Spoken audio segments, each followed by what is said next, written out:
చేపల చెరువు బిజినెస్ చేసే వాళ్ళకి ఇది ఎంత ప్రమాదకరమైనదో బాగా తెలుసు. చెరువులో గనక ఈ చేప కనిపిస్తే వెంటనే పట్టి కాల్ చేస్తారు. ఎందుకంటే ఒక్క చేప మన చెరువులోకి వస్తే చాలు మిగతా చేపలకి మరణం ఖాయం. డెవిల్ ఫిష్ వాడుక భాషలో రాకాసి చేప లేదా దెయ్యం చేప అని పిలుస్తారు.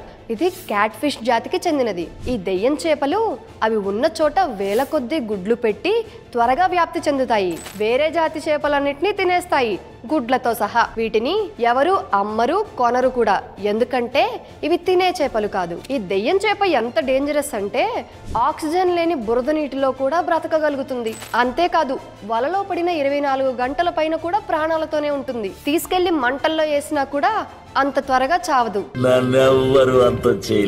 ఇలాంటి చేపల వల్లే చేపల చెరువు వ్యాపారం చేసే వాళ్ళకి భారీ నష్టాలు వస్తున్నాయి. అందుకే ఇవి కనిపించగానే వెంటనే చంపేస్తారు. మరి మీ ఊరిలో ఈ చేపని ఏమంటారు?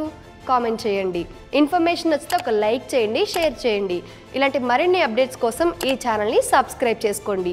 బిజినెస్కి సంబంధించిన సమాచారాన్ని తెలుసుకోవడానికి బాస్ వాలా యాప్ని డౌన్లోడ్ చేసుకోండి. లింక్ బయోలో ఉంటుంది. బాస్ వాలా, బీ ద బాస్.